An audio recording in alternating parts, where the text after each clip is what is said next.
ನಾಡಿನೆಲ್ಲೆಡೆ ಮಹಾಶಿವರಾತ್ರಿಯ ಸಂಭ್ರಮ ಮನೆ ಮಾಡಿದೆ. ಮಲ್ಲೇಶ್ವರಂನ ಕಾಡು ಮಲ್ಲಿಕಾರ್ಜುನ ದೇಗುಲದಲ್ಲಿ ಭಕ್ತ ಗಣವೇ ಅಲ್ಲಿ ಸೇರಿದೆ. ಮಲ್ಲಿಕಾರ್ಜುನ ಸ್ವಾಮಿ ದರ್ಶನಕ್ಕಾಗಿ ಭಕ್ತರ ದಂಡೆ ಹರಿದು ಬರ್ತಾ ಇದೆ. ಸಹಸ್ರ ಸಂಖ್ಯೆಯಲ್ಲಿ ದೇವಸ್ಥಾನಕ್ಕೆ ಭಕ್ತರು ಆಗಮಿಸುತ್ತಿದ್ದಾರೆ. ನಾಳೆ ಬೆಳಗ್ಗೆವರೆಗೂ ದೇವರ ದರ್ಶನಕ್ಕೆ ಅಲ್ಲಿ ಅವಕಾಶವನ್ನ ಮಾಡಿಕೊಡಲಾಗಿದೆ. ದೃಶ್ಯಾವಳಿಗಳಲ್ಲಿ ಗಮನಿಸ್ತಾ ಇದ್ದೀರಾ, ಅಲ್ಲಿ ಭಕ್ತ ಸಾಗರವೇ ಸೇರಿದೆ. ಕಾಡು ಮಲ್ಲೇಶ್ವರನ ದರ್ಶನಕ್ಕಾಗಿ ಅಲ್ಲಿ ಭಕ್ತ ಸಾಗರವೇ ಹರಿದು ಬರ್ತಾ ಇದೆ.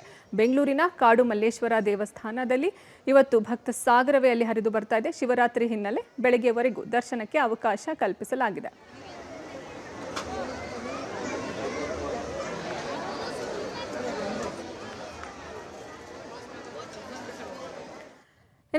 ಈ ಬಗ್ಗೆ ಹೆಚ್ಚಿನ ಮಾಹಿತಿ ನೀಡ್ತಾರೆ ನಮ್ಮ ಪ್ರತಿನಿಧಿ ರಾಘು. ಲೈವ್ ನಲ್ಲಿ ಜಾಯ್ನ್ ಆಗ್ತಿದ್ದಾರೆ. ರಾಘು, ಸಹಜವಾಗಿ ಶಿವರಾತ್ರಿ ಅಂದ್ರೆ ಅಲ್ಲಿ ಸಂಭ್ರಮ ಮನೆ ಮಾಡಿರುತ್ತೆ. ಹೇಗಿದೆ ಅಲ್ಲಿ ಭಕ್ತರ, ಅಂದ್ರೆ ನೋಡ್ತಾ ಇದೀವಿ ದೃಶ್ಯಾವಳಿಗಳಲ್ಲಿ ಭಕ್ತರ ದಂಡೆಯಲ್ಲಿ ಹರಿದು ಬರ್ತಾ ಇದೆ.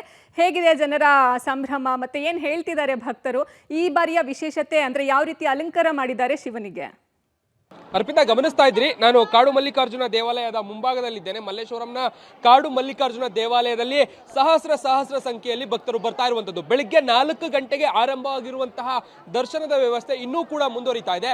ನಾಳೆ ಬೆಳಿಗ್ಗೆ 6 ಗಂಟೆಯ ತನಕವೂ ಕೂಡ ಇದೇ ರೀತಿಯಾದಂತಹ ವ್ಯವಸ್ಥೆಯನ್ನ ಭಕ್ತರಿಗೆ ಮಾಡಲಾಗಿರುವಂತದ್ದು. ಸುಮಾರು 60,000ಕ್ಕೂ ಹೆಚ್ಚು ಸಂಖ್ಯೆಯ ಭಕ್ತರು ದರ್ಶನವನ್ನ ಪಡೆದಿದ್ದಾರೆ ಎನ್ನುವಂತಹ ಮಾಹಿತಿಗಳು ಸದ್ಯ ಸಿಗ್ತಾ ಇರುವಂತದ್ದು. ಸಾಮಾನ್ಯವಾಗಿ ಪ್ರತಿ ವರ್ಷವೂ ಕೂಡ ಶಿವರಾತ್ರಿಯ ಸಂದರ್ಭದಲ್ಲಿ ಇದೇ ರೀತಿಯಾದಂತಹ ಭಕ್ತ ಸಾಗರ ಮಲ್ಲೇಶ್ವರದ ಕಾಡು ಮಲ್ಲಿಕಾರ್ಜುನ ದೇವಾಲಯಕ್ಕೆ ಬರುವಂತದ್ದು. ಕೇವಲ ಬೆಂಗಳೂರಿನ ಬೇರೆ ಬೇರೆ ಏರಿಯಾಗಳು ಮಾತ್ರ ಅಲ್ಲ, ದಕ್ಷಿಣ ಭಾರತದ ಬೇರೆ ಬೇರೆ ರಾಜ್ಯಗಳಿಂದಲೂ ಕೂಡ ಹೆಚ್ಚಿನ ಸಂಖ್ಯೆಯಲ್ಲಿ ಜನ ಈ ದೇವಾಲಯಕ್ಕೆ ಬರುವಂಥದ್ದು ಸಾಮಾನ್ಯವಾಗಿರುತ್ತೆ. ಬಂದಂಥವರು ಕಾದು ನಿಂತು ದರ್ಶನವನ್ನ ಪಡೆಯುವಂಥದ್ದು ಸಾಮಾನ್ಯವಾಗಿ ಇರುತ್ತೆ. ಕೆಲವೊಂದಷ್ಟು ಜನ ಭಕ್ತರಿದ್ದಾರೆ, ನಾನು ಮಾತನಾಡಿಸ್ತೇನೆ. ಮೇಡಮ್, ಎಲ್ಲಿಂದ ಬರ್ತಾ ಇದ್ರಿ? ಹೇಗೆ, ಎಲ್ಲಿಂದ ಬಂದಿರಿ? ಇದೇ ಮಲ್ಲೇಶ್ವರಂ ಇಂದ. ಓಕೆ, ಎಷ್ಟೊತ್ತಿಂದ ಕ್ಯೂ ಅಲ್ಲಿ ಇದ್ರಿ? ಹೇಗೆ? ನಾವು 9 o'clock ಇಂದಾನೇ ಇದೀವಿ. 9 o'clock ಇಂದ. ಪರವಾಗಿಲ್ಲ, ಲೇಟ್ ಆದ್ರೂ ದೇವರ ದರ್ಶನ ಮಾಡಿ ಹೋಗ್ತೀರಿ. ಹೌದು. ತಾವು ಎಲ್ಲಿಂದ ಬರ್ತಾ ಇದ್ರಿ? ಮಲ್ಲೇಶ್ವರಂ. ಹೇಗಿದೆ ಶಿವರಾತ್ರಿ ಹಬ್ಬ? ಶಿವರಾತ್ರಿ ಕಾಡು ಮಲ್ಲೇಶ್ವರಂಗೆ ಫಸ್ಟ್ ಟೈಮ್ ಬರ್ತಾ ಇರೋದು. ತುಂಬಾ ಚೆನ್ನಾಗಿದೆ ನೋಡೋದಕ್ಕೆ ವಿಗ್ರಹ ಎಲ್ಲ. ಅಂಡ್ 9 o'clock ಇಂದ ಇಲ್ಲಿ ನಿಂತ್ಕೊಂಡಿದೀವಿ ಎಲ್ಲರೂ ನಾವು. ಚೆನ್ನಾಗಿದೆ ತುಂಬಾ. ಎಷ್ಟೊತ್ತಾದ್ರೂ ನೋಡ್ಕೊಂಡು ಹೋಗೋಣ, ಮತ್ತೆ ಶಿವರಾತ್ರಿ ಬರಲ್ಲ ಅಲ್ಲ, ಸೊ ಸ್ಪೆಷಲ್ ಇರೋದೇ ಇದೆ, ಹಾಗಾಗಿ ನಿಂತ್ಕೊಂಡು ಹೋಗ್ತಾ ಇದೆ. ಪರವಾಗಿಲ್ಲ, ಹೋಗ್ಲೇಬೇಕು ಅಂತ. ಹೌದು. Thank you. ಇಲ್ಲೇ ಬೆಂಗಳೂರು. ಎಲ್ಲ ಹಬ್ಬ ಎಲ್ಲ ಹೇಗಿದೆ? ಜೋರ ಮನೆಯಲ್ಲೆಲ್ಲ ಹಬ್ಬ ಎಲ್ಲ? ಮನೆ ಎಲ್ಲ PG ಅಲ್ಲಿ ಇರೋದು, ಬಟ್ ತುಂಬಾ ಗ್ರ್ಯಾಂಡ್ ಆಗಿ ಮಾಡ್ತಿದ್ದಾರೆ ಇಲ್ಲಿ. ನೀವು ನೋಡ್ಬಹುದು, ಅಲ್ಲೇ ಎಲ್ಲ ಲಿಂಗಕ್ಕೆಲ್ಲ ಹೇಗೆ ರೆಡಿ ಮಾಡಿದ್ದಾರೆ ಅಂತ ಹೇಳಿ ಎಕ್ಸೈಟೆಡ್ ಇದ್ದೀವಿ. ಖುಷಿ ಆಗ್ತದೆ, ತುಂಬಾ ಖುಷಿ ಆಗ್ತಿದೆ.